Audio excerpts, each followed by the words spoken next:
Welcome to Better Relationships, Better Work, where we explore how to make work better through the power of relationships.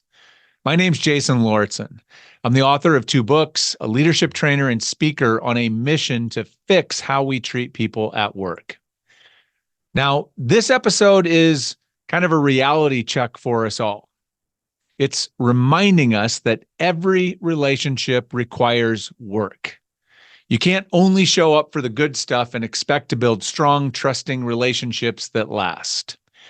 We discuss the importance of embracing that any relationship, whether it's personal or work, will get messy at times.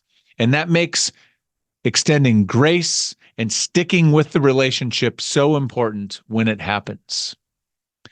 My guest this week is Amber Rios Flores. Now, Amber is a force of nature. Her bio uses the word relentless, and that is a perfect description for her passion for teaching and facilitating and building connection with others. She's a senior onboarding partner at LinkedIn, a veteran, a parent, and a gamer. Now, this conversation was so much fun. Prepare to meet the cheeseburger Care Bear. And you know, when Care Bears are involved, it's going to be fun. So please enjoy my conversation with Amber. Amber, I'm delighted that you are here. Thanks for joining me for this conversation. Thanks for having me. I'm excited. So let's start by, I want to get to know you a little bit better, particularly some things that might help us understand your relational style, if you will. I don't know if that's a thing. I think it is, but let's start with some questions that just unpack a little bit about how you are in relationships. So first question is, do you consider yourself an introvert or an extrovert? Where are you at on the scale? Like a lot of people, I feel like I often refer to myself as an introverted extrovert. So depends on the situation. I think that's. Thank you for not. What I'm finding as I ask this question is that after Susan Cain published her book Quiet, and kind of brought ambivert into the language. Everybody's an ambivert now because nobody wants to commit to one side or the other anymore. It seems like it's kind of we're all in the middle. So you're an introverted extrovert. What does that mean? Give me what's the quick version of what that means for you? It means that I am a master at being solo and prefer to do a lot of things solo. But I need people, and that part of me just comes out and like spills sometimes. And I'm like, oh, I'm so sorry. Let me put that back. That's the extrovert side that just spills. But my natural state, I think, is extroverted, but I'm too afraid to go extrovert, which is a whole nother topic for a whole nother day. Save that one for your therapist. That one's right. Well, okay. So what I'm curious about, the reason I asked that question is, how do you think that introverted extrovert that's what you said. How do you think that affects how you approach relationships or how you sort of show up in relationships? I would say that it makes me more thoughtful in how I show up and when I show up. I guess when and how depends, but there is an order there, depending. And I have to be more thoughtful and intentional towards one or the other because I don't know that I flex into it as easily as I would like to. One side or the other is what I'm saying. Okay. Got it. So what does that look like in terms of do you find it then does the introvert lead? Does the extrovert lead? Like, I'm curious what that looks like. And when you're thinking about, like if you're needing to go, you're going to go have a coffee meeting with someone that you just met or someone that you're trying to build a relationship with, what does that look like? That's the more introverted side of me that kind of just naturally takes over and doesn't want to people. And the extroverted in me is like, we need this. We have to go. We have to do this. And so the introvert in me would cancel. The extrovert would be like, no, we need to go. So I think they kind of work hand in hand, honestly. Being a human is so confusing and complicated. So complex. There's a lot going on here. I think it's all happening for all of us right below the surface. It's all going on. All right. So let's dig even a little bit deeper. What is something that you learned as a child growing up about relationships that shapes how you think about or approach relationships still today? Hands down, it would probably be to leave your garbage at the door. Just leave it there. Don't walk in with it, and you put on whatever mask that you picked for the day, and that's what you're leaving with. That's what I learned kind of as a child. And I try to be the opposite of that now. I try harder, I think, to be more self and to bring the garbage in the room with me, or wear it, if you will, as opposed to leaving it at the door. So I would say that absolutely shaped the way that I kind of think of those kind of things. I think I've heard, and I don't know if this is, I think this is the same thing, but it's sort of like what I'm hearing from you is like you put your mask on, you change different masks based on who you're showing up with, and don't bring anything with you that's going to make them uncomfortable or that's going to cause any issues or whatever. Correct. That's what I'm here. Okay, got it. Correct. Got Yeah. it. Yeah. Yeah. I felt that this morning, like I was in a meeting. And part of the reason that I'm known and my brand is the way that it is because what you see right now is the same person that you're going to be in a meeting with senior level executives or a friend or you or anybody else. It's the same Amber, same weird quirks. You were asked a random question about Care Bears and what thing would be on your stomach if you were a Care Bear. And I said, I would have a cheeseburger on my stomach, a cheeseburger in my hand, and a cheeseburger in my stomach, because that's just who I am, right? And everybody was like, I can't believe you said that. I'm like, why? It's like something as simple as that, right? But like it translates to everything that I do, and that it's you get the same. There's no mask wearing. I love that. I love that. That's a great lesson. Not an easy thing to do all the time, but an important thing to No, do. it's not. So, No, it's not. all right. Last question to our get to know you question. In 5 words or less, what is the fastest way to lose Amber as a friend?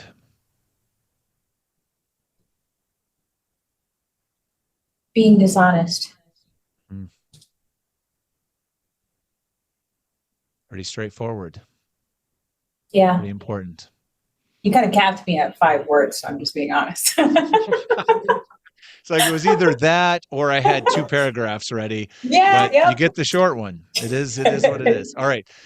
Excellent. Well, thank you for sharing that. I think that's a good way to get us oriented into how you think about relationships and what's important to you. So let's get into the deeper dive. I asked you, or the homework I assigned to you before showing up was to think about 2 different relationships. One of them being a personal relationship that you feel is really strong, positive, healthy, so that we could dig into that a little bit to try to learn from what's working there that maybe we can apply to making work better. So I'm hoping you did your homework and came with a personal relationship. So tell us a little bit about this relationship to get us started. You'll probably kill me because I was actually just thinking about this last weekend. It is not a person, but instead a group of women. And so I say that to you because for the homework part and what you're talking about in terms of like talking about the relationship, they are all the same ish, ish. So this group, it is a small group of women that I have known for probably, I would say some of them almost 10 years, 10 years now. And we are at different facets in different areas and stages of our lives. So we have a wide variety of some who are just now having children, getting married, some who are not married and just getting engaged, maybe trying to. And then you have like me, been divorced, older kids about to be an empty nester, and some kind of in between, and a little bit of all over the map. It's kind of a small group. I don't know how many of us there are. I'd probably say 5, but it's a pretty small number. Pretty small number. So how did this? I mean, so I guess I'm. This is an awesome answer to the question. I always love someone who takes a question and makes it whatever it needs to be for you. So I appreciate that. Tell me more about how did this group come together? What was like kind of the origin, like how did it develop over time to become this important group for you? Some was through work relationships. Some of us met through work, and then it kind of morphed into a little bit bigger. And fourscore and many year ago, or many party ago, we were getting wasted together. I mean, that really, we were just going out, and mine back then was escaping a lot of things. And so we just kind of connected over our need and want and desire to go out every weekend or so. That's kind of like how it came about, to be honest with you. A little bit of work, but really it was just the going out and freedom, girls partying together, having fun is really how it came about. So fast forward now to today.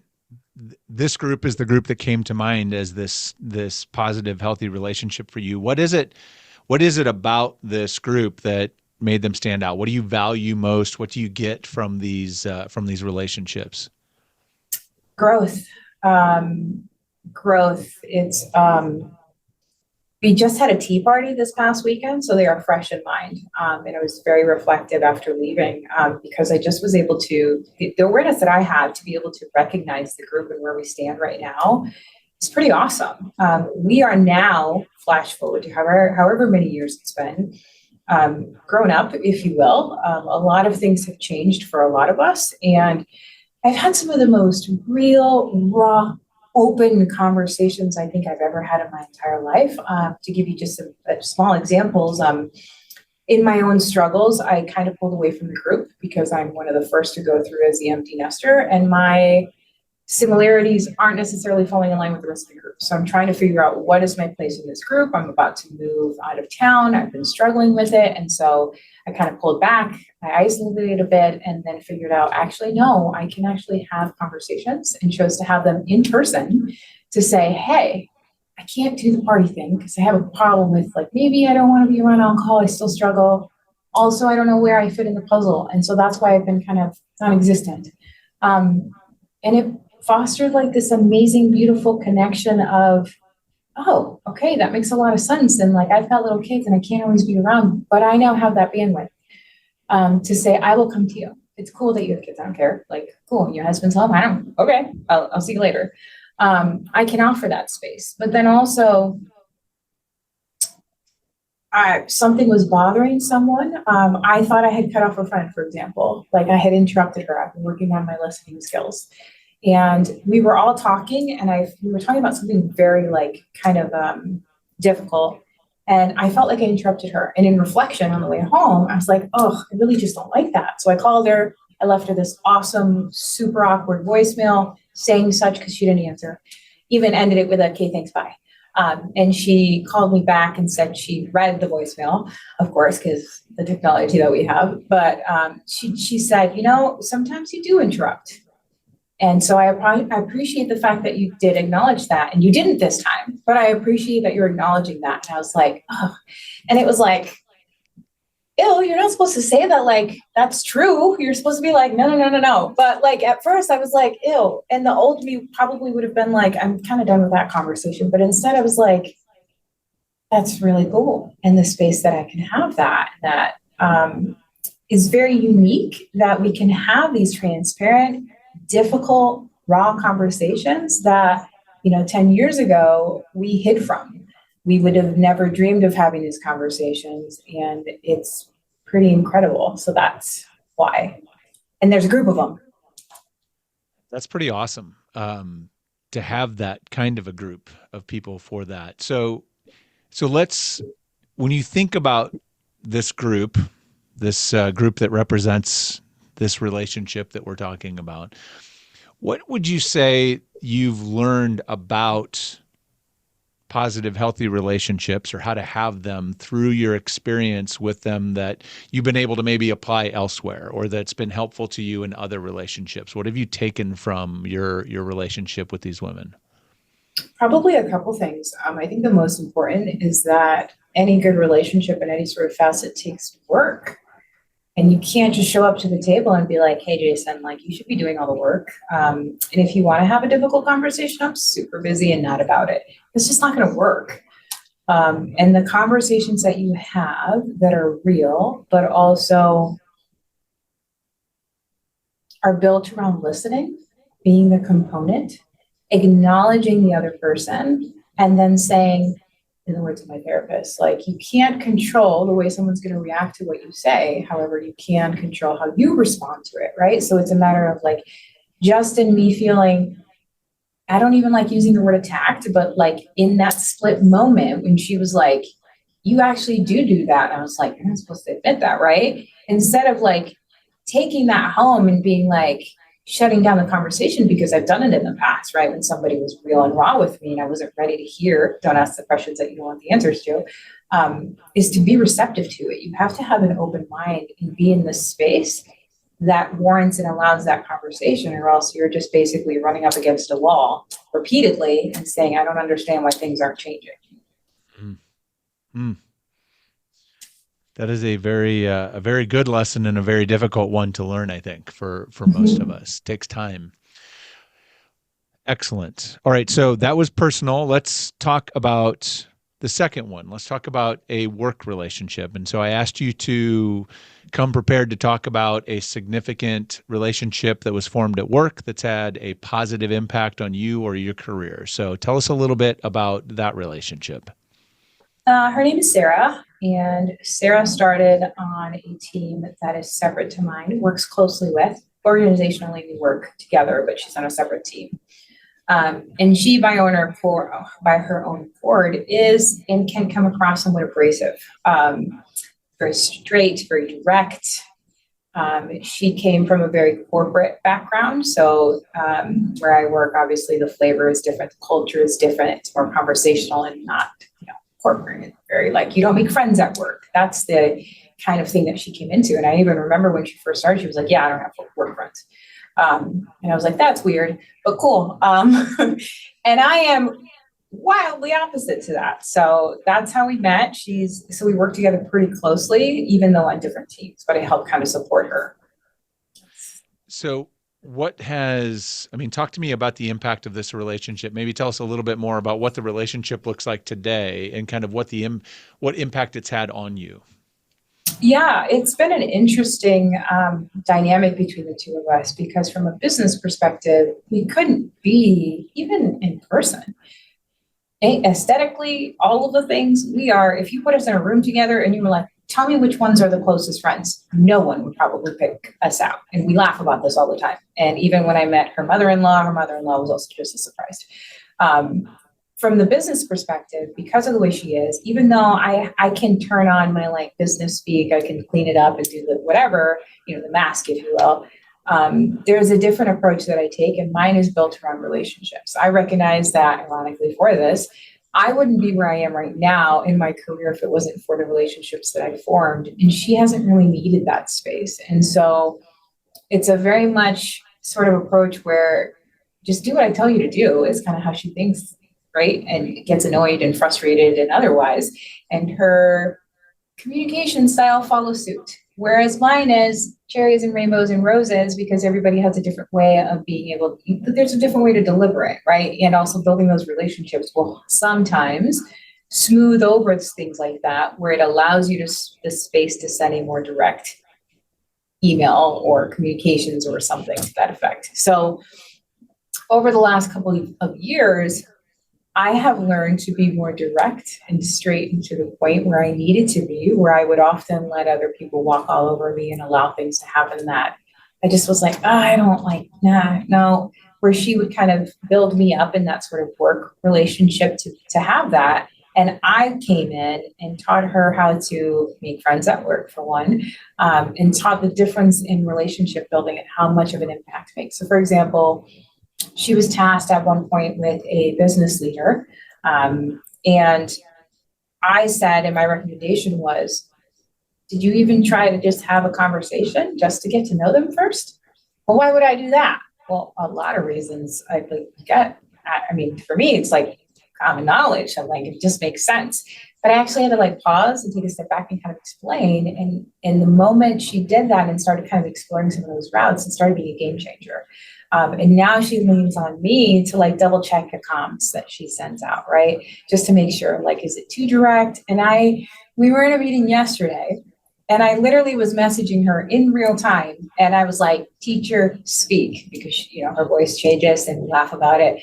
And then I was like, check your face. And then I taught her sneezing, smiling with your eyes and saying, think about one thing. I don't need to know what it is that makes you happy. And in that moment when you're in a meeting, don't think about it like extensively, but put it in your head and just sneeze and correlate and translate to your video face. We learned how to appreciate and bounce off one another's like differences instead of being like, yeah, she's just too much. I laugh when people are like, and I'm like, have you actually given it a chance to build a relationship with her to figure out how to best work together? And now we are solid partners in the way that we kind of approach things. And I know if I want direct feedback, guess who I'm going to? And vice versa, right? Because we know how to deliver. It's pretty awesome. It sounds really like the kind of work relationships we need a lot more of. Mm-hmm. What would you say you have learned through how that relationship works, or maybe sort of the dynamics in that relationship? What have you taken from that or learned from that that you've been able to apply then to other relationships to have a more positive impact? I think it's given me a taste of my own medicine. It's easy to say, well, it's because you're not building relationships. And then in the same breath to say, well, they're difficult to work with. I don't want to work with them. I don't like them. They think differently than me, like way too differently. But it's that embracing and enveloping in the best of ways, not in a choking out kind of way, like I can't breathe, it's too much, but instead maybe more like a hug, a soft hug embrace of bringing someone in. It's a bit of a softer approach to things instead of being so, I guess, what is the word, linear? Like everything just has to be divided. We're already divided by like all of our differences and things that are going on, and celebrating and encouraging this and saying, but did you think of it this way, positioning it a different way? But like my way doesn't always work. I recognize that. Sometimes I am too jokey. Sometimes not everybody wants to know that I have a cheeseburger in my stomach, right? Like people don't want to always hear those things, and I get it. And like having someone like that and knowing who your people are helps, having the right people in the room when you have difficult conversations, that you can say, let me bring in another player who I know can speak to XYZ to soften the blow from whatever it is that you need to do to get something done. It can make a world of a difference. Yeah. Well, and it also sounds to me too that I think having, cultivating relationships like that, like the one you have with Sarah, I think is so important and so powerful. Having that person that will come to you after a meeting and be like, yeah, you were a little much in that one. Like you might want to dial it down a little bit, or, hey, where were you? Like I needed you to step up in this moment and you were nowhere to be seen. Like those relationships are so awesome and you learn so much through it. And so that's really important. Investing in that is really valuable. This webcast is sponsored by my longtime friends at Inspiring Workplaces. Now, if you are someone who's working to create an engaging and inspiring workplace for your employees, and of course you are, that's why you're here, then listen up. Inspiring Workplaces is a global community of tens of thousands of HR and employee experience professionals that you can join for free. As a member, you will gain access to thousands of articles and videos and podcasts and events that will help you change the world by changing the world of work. They are also home to the Inspiring Workplaces Awards that recognize the best workplaces in the world. You can learn about the application process at their website. So please go visit inspiring-workplaces.com to learn more and to join the community. That's inspiring-workplaces.com. Okay, so let's bring this home. Right. The reason we're having this conversation is to learn from your relationship so we can make work better. So let's go back and take a look at these lessons, these awesome lessons that you've shared. And the first one, if I interpreted this correctly, from your relationship with your super friends group of women, was that any good relationship requires work, and that you have to not only be there for the good stuff, but you got to show up for the hard stuff, right? You got to stay in it even when it's not the fun, all fun stuff together. So I guess I'll pose this back to you. Like, when you think about how we can take that lesson and bring it to work to make work a better relationship or experience for people, what comes to mind in terms of how we do that specifically? Like, what kinds of things can we do? Should we do? Should we be thinking about, do you think? Okay, I would say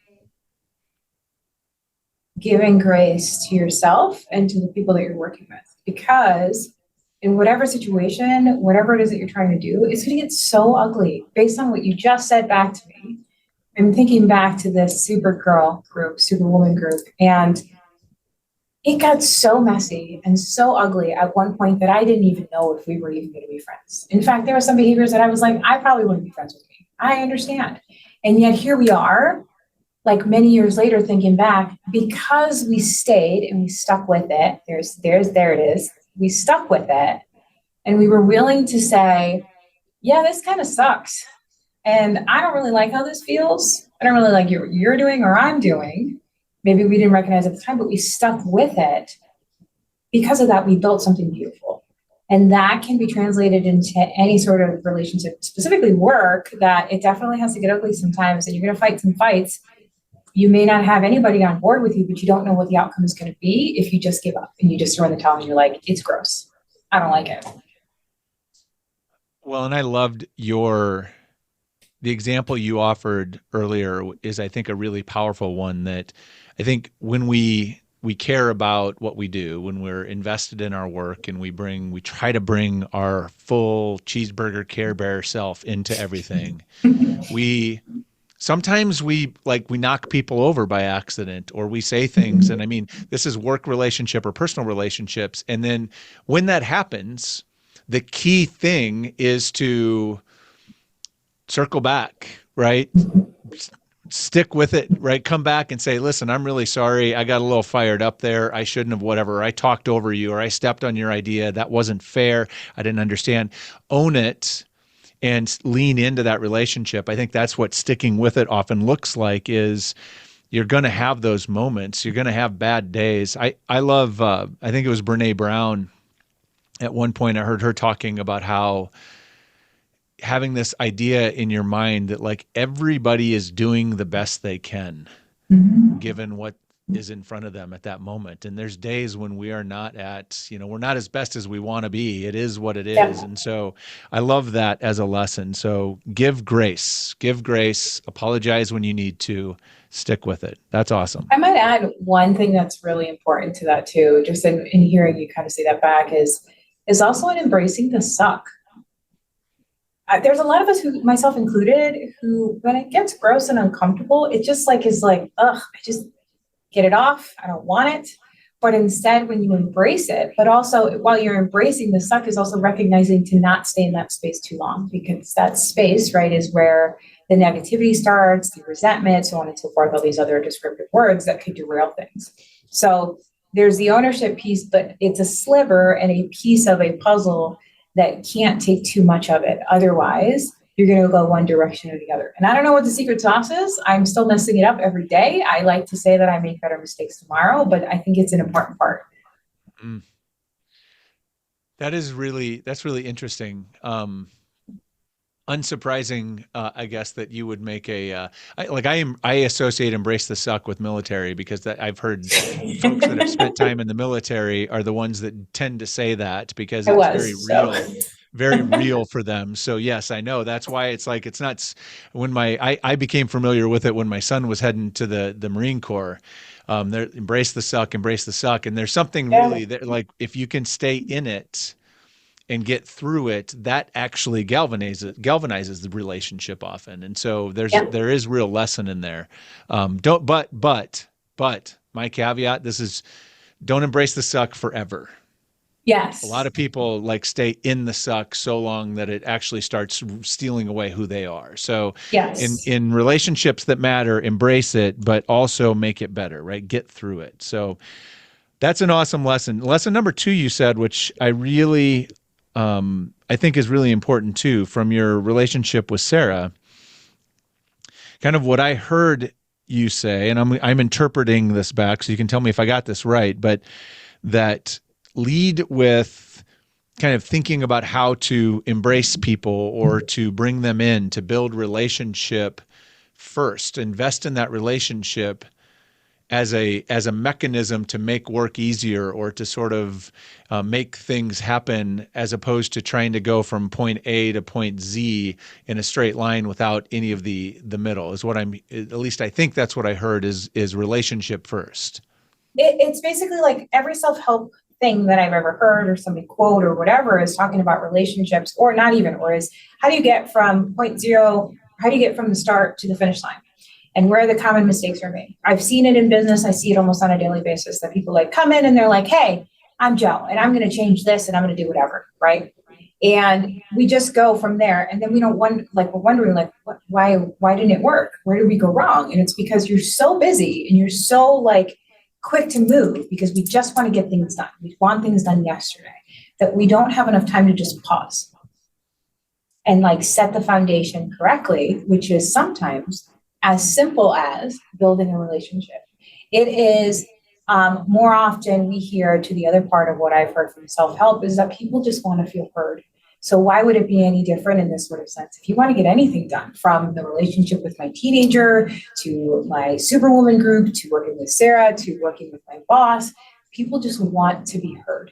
And if it's even taking 1 minute to just pause and say, you know what, you seem off today.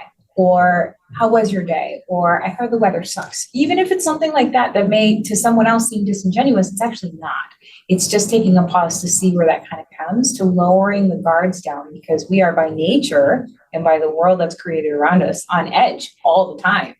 That helps bring those down and kind of set the tone for how things will proceed.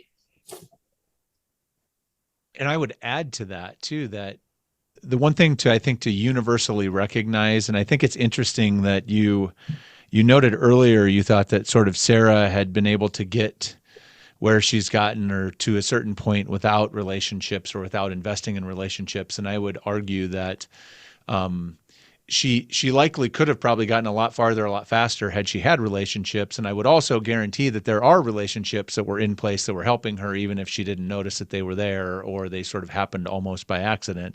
But the relationships we have with people, I mean, people are incredibly creative and incredibly resourceful at work in making, sort of supporting the things that they want to happen and undermining the things they don't want to happen.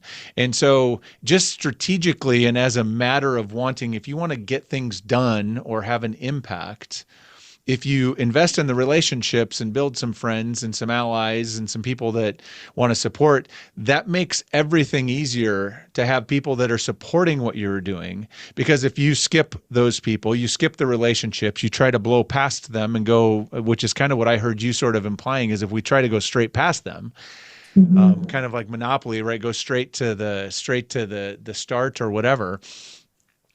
They are also incredibly committed and resourceful in undermining what you do.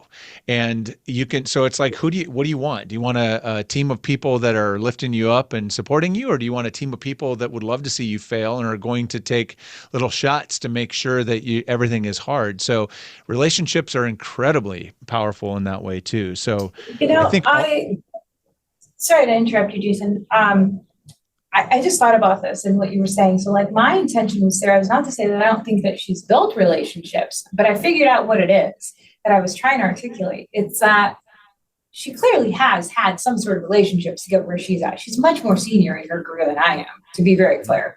But the notion and the explanation of what I view as a relationship and a work relationship versus what she sees in a work relationship is completely different. And it has changed and it continues to evolve year over year in terms of what that looks like, right? So if you think like 15, 20 years ago, the notion of a relationship, when somebody was talking about it, looked really different to the way that I would describe a work relationship now, where I'm like having dinner with her. I went to the symphony for Christmas. Like, I don't think that either of us would have said that, many years ago.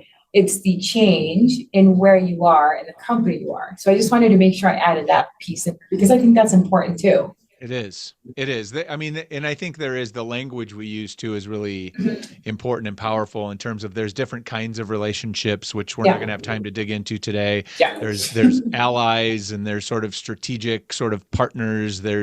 But then there's like real friends and sort of human connection relationships.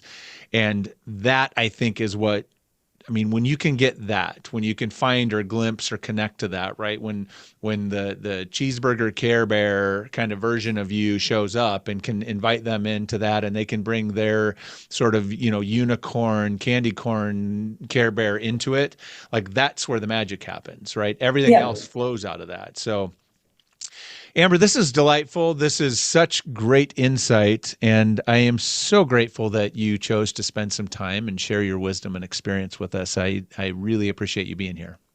Same. Thanks for the invite. I loved it. Every minute of it. Awesome. Well, we'll do it again soon.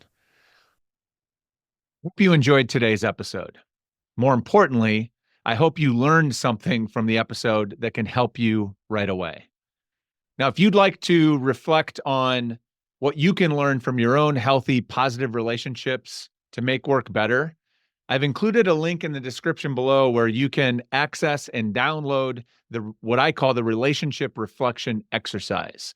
This includes the same questions that I ask each of my guests to reflect on prior to our conversation on the webcast. Also, if you found today's episode valuable, I'd ask 3 quick favors of you. Number 1, please like the episode.